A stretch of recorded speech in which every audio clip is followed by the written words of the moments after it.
This is World of Africa on WION World is One. Thank you very much for joining us for another episode of news making headlines and creating a buzz across the world's second biggest continent, American Njoka. This week, we introduce you to the lion man of Libya and tell you why there's a fascination, especially in North Africa and some Arab nations, to breed and domesticate the big cats, including lions, cheetahs and tigers. That's coming up shortly.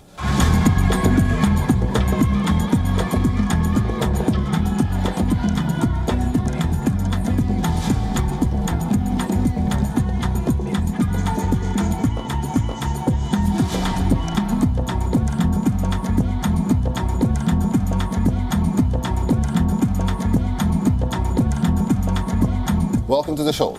In fact, we begin in the north, but in Tunisia, where dissent is growing. The Tunisia Lawyers Council called Sunday for a nationwide strike after police conducted a raid on the headquarters of Tunisia's Bar Association and arrested Sonia Dahmani, a prominent critic of the government.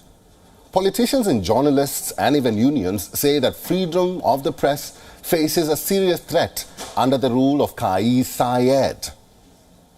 The president has rejected the accusations and said he will not become a dictator. Here's our cover report.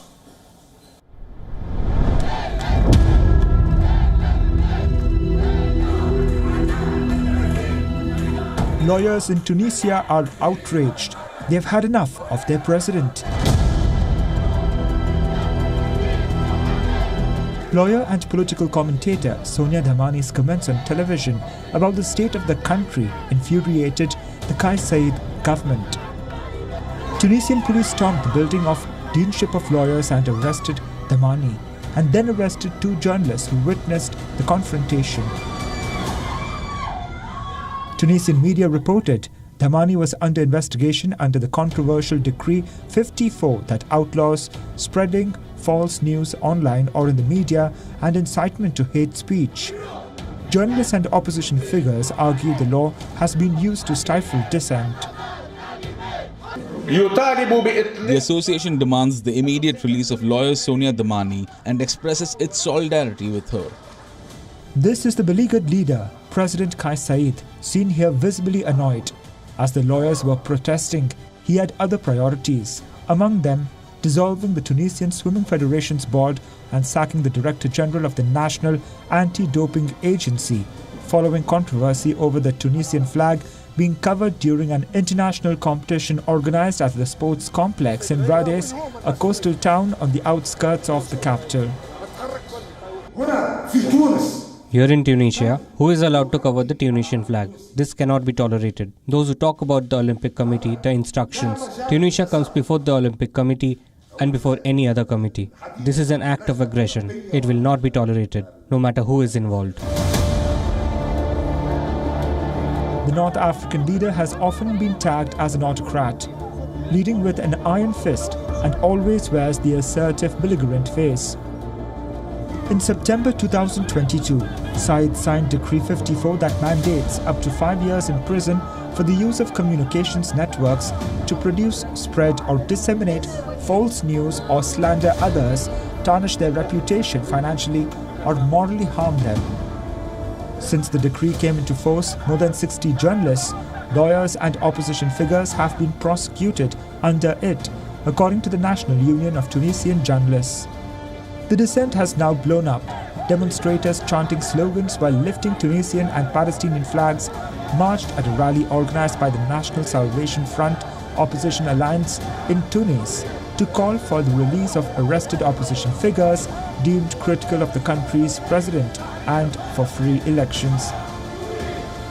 Faced with his inability to handle the country's crisis, the president has only one response: put all those who think in prison. So in these conditions, talking about elections is really making a mockery of the world. Saied came to power in free elections in 2019. 2 years later, he seized additional powers when he shut down the elected parliament and moved to rule by decree before assuming authority over the judiciary. Since Tunisia's 2011 revolution, the country has won more press freedoms and is considered one of the more open media environments in the Arab world.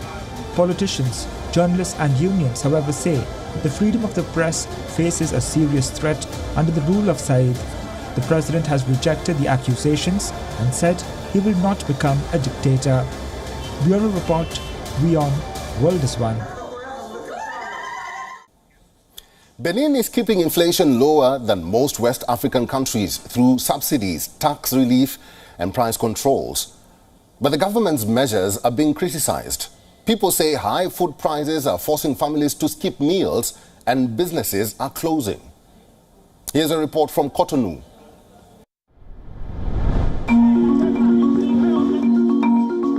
On the streets of Cotonou, Benin, hungry citizens are venting their rage on the government. They blame for the crisis of rising prices and the lack of individual and trade union freedoms.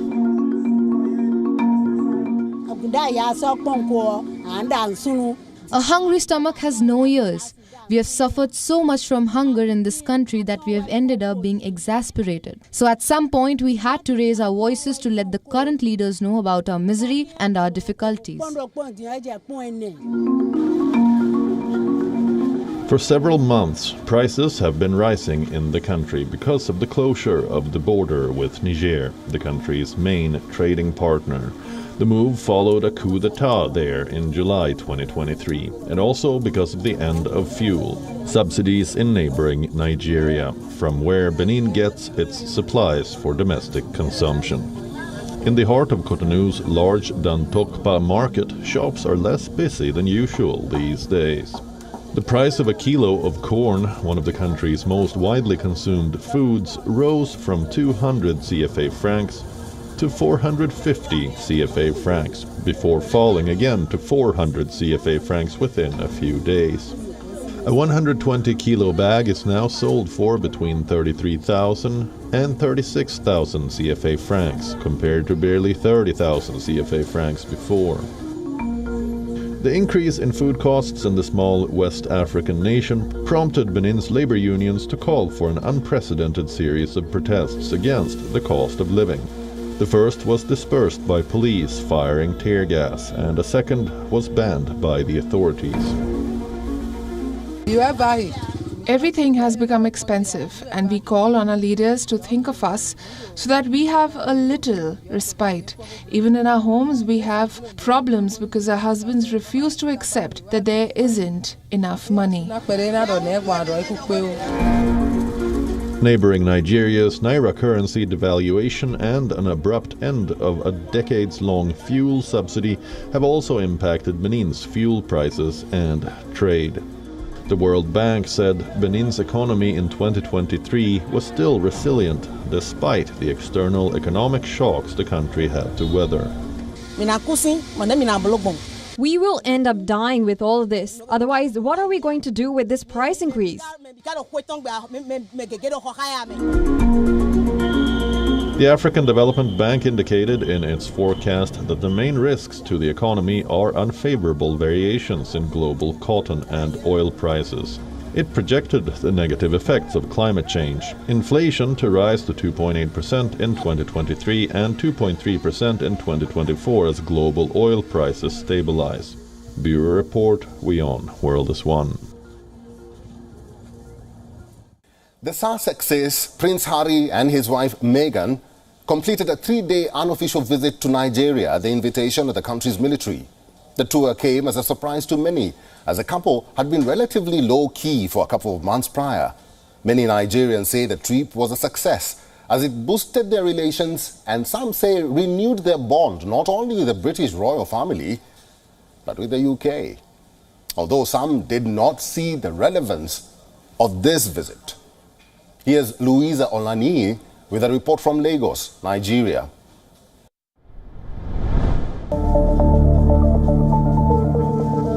The biggest highlight of Prince Harry and Meghan's unofficial visit to Nigeria was their championing the Invictus Games and addressing the mental health scourge in the region. The couple got down to business soon after they landed in Abuja.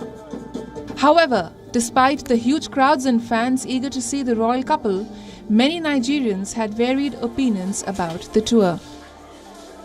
I really don't know why Harry is here in the first place, and I don't think he adds anything or value to Nigeria by coming here.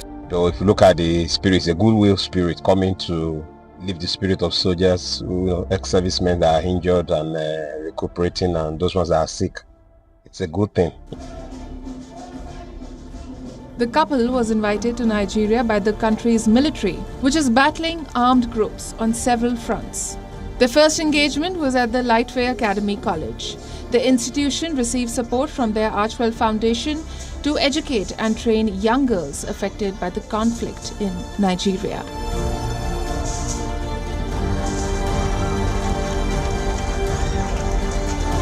The calendar was packed. Prince Harry visited wounded military men in the volatile Kaduna state.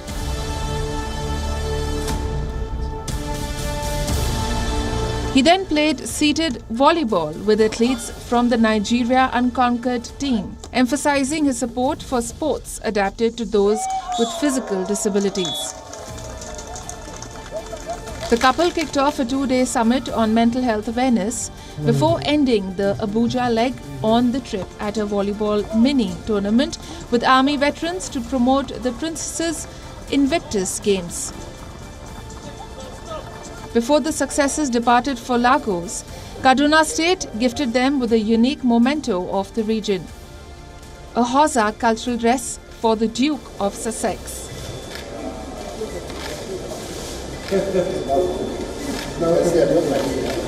When you talk about lifting the spirits, that is what we are here to do, and we will build on that morale and show that anyone that is caught in the line of fire, that their life, despite injury, is not over, and that they and their families can continue on, and that sport will be a very useful way for rehabilitation. The trip was best with controversies, from the clothes that the Duchess wore to claims that the Duke was trying to outshine his brother, Prince William, by visiting as many places as possible within a limited time frame. It was this revelation by Meghan at a women's leadership event that really stirred the pot and sparked debate in the country. I'm very overwhelmed. So I want to start by saying thank you very much for just how gracious you've all been in welcoming my husband and I to this country, my country.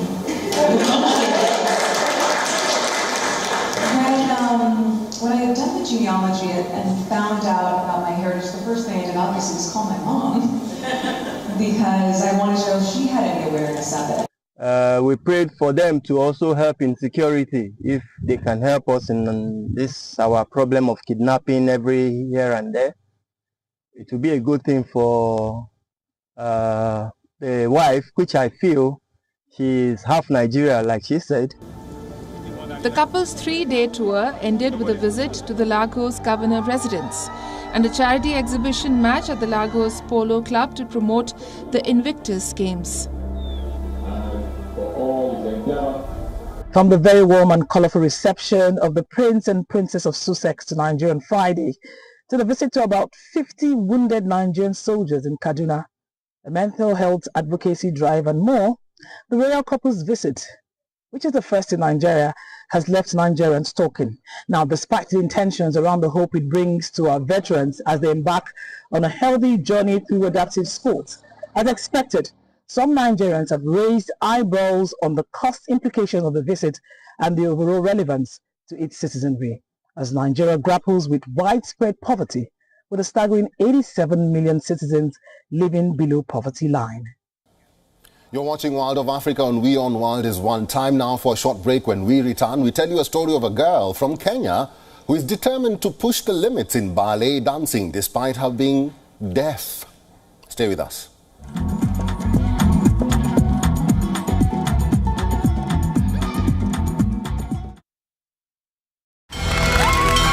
From the bustling trading floors of Wall Street to the vibrant exchanges of Asian stock markets, WION breaks it down for you to make sense of what's happening, as we reveal the key factors behind events, strategic battles, and the game-changing business decisions that shape the world. We bring you all of this and more on World Business Watch. Know more, understand better, think ahead. Hello and a very warm welcome. You are watching Gravitas with me, Molly Gambhir.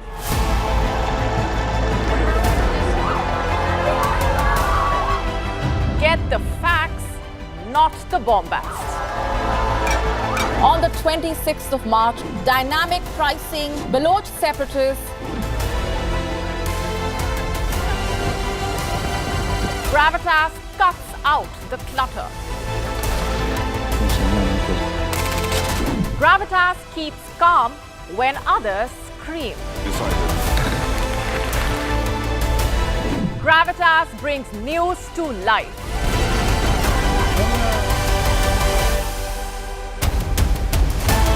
Weekdays, 9 p.m. IST, 3:30 p.m. GMT. Gravitas. Seeing is believing.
Welcome back to World of Africa on WION World is One. We are glad you're watching.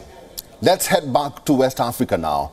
Ghana's Supreme Court now says that lawyers battling over the legality of one of Africa's most restrictive anti-LGBTQ+ bill must amend their motions due to insulting language in their submissions and then postpone the case. Parliament unanimously passed the bill that would intensify a crackdown on LGBTQ+ rights in the West African nation in February. But President Nana Akufo-Addo has delayed signing it, with his office citing pending challenges at the Supreme Court. Here's a report from Accra.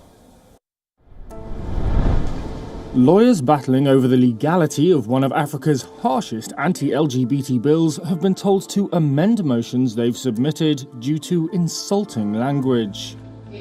Ghana's Supreme Court postponed Wednesday's first hearing on challenges to the bill brought by two lawyers. In February, Parliament unanimously passed the legislation. It would intensify a crackdown on LGBT rights in Ghana, where gay sex is already punishable by up to 3 years in prison. However, President Nana Akufo-Addo has delayed signing the bill into law, with his office citing pending challenges at the Supreme Court. The bill's supporters have been pushing for it to be ratified. Delivery of the Andy Appiah Kubi is a Ghanaian lawmaker. Parliament has passed it. So for me, constitutionally, what is left for Parliament to do is to transmit it to the presidency. Anything to attempt to frustrate the performance of such constitutional duty, for me, is unconstitutional. Amanda Oroy and Richard Sky, both lawyers, have filed separate challenges to the bill. They're seeking to declare it illegal and prevent the president from signing it.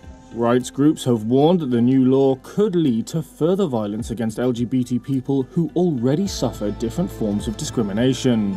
The Finance Ministry has also warned that $3.8 billion in World Bank financing and a $3 billion International Monetary Fund loan program could be derailed. On Wednesday, the plaintiffs and lawyers for the Speaker of the Parliament were told to remove inappropriate, intemperate language from their motions in order to be courteous. Amendments must be filed by May 17th. A deaf teenager from a Nairobi slum has defied expectation by excelling in a community ballet program despite not being able to hear the music. 17-year-old Goretti Akini, the only deaf student in her ballet class, has been able to master the routines by carefully copying her teacher and classmates. Here is her story.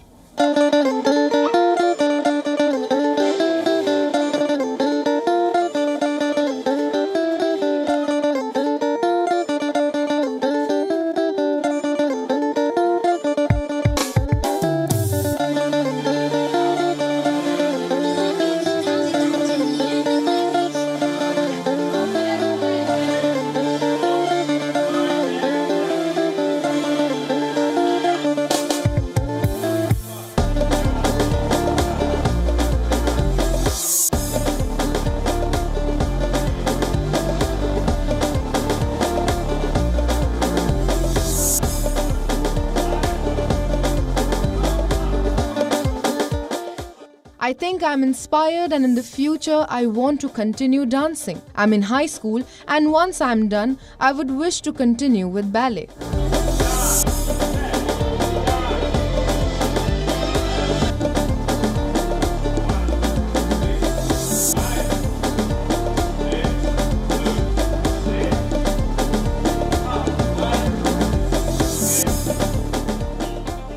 We don't discriminate in this place. Whichever capability you have, you're welcome in this place. And that's why you've realized even the special kids, you cannot even notice a certain kid is special in a certain way, especially when they are dancing, because they've learned to be together, to dance as a team. They've learned to respect each other, to love each other, to share whatever we have.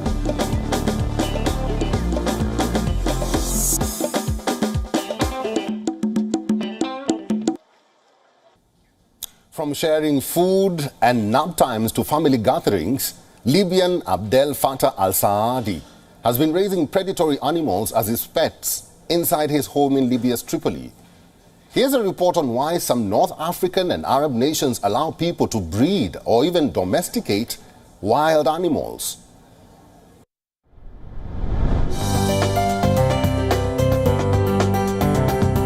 This 1.5-year-old cub is like a family to Abdel. From sharing food and nap times to family gatherings, Abdel Fattah al-Saadi is raising this cub as his pet at his home in capital Tripoli. After buying his first pet lion at the age of 16, raising predatory animals became a hobby for al-Saadi. It is certainly a dangerous hobby that has some kind of great danger. But it is necessary to have some great courage in order to raise this predatory animal, like these lions and tigers. Raising tigers is harder than raising lions. Raising these carnivores is a dangerous hobby, but al-Saadi believes that lions are compassionate towards humans, and all depends on how they are handled while growing up. Difficulties will not come at a young age of 5 or 6 months. They will be at the age of 1.5 years. That's when the difficulties of raising a predatory animal would start to show. I made sure for us to have a good bond. Whenever I come, it welcomes me. We have a great relationship together. The bond that Abdel talks about is evident even when he's not around.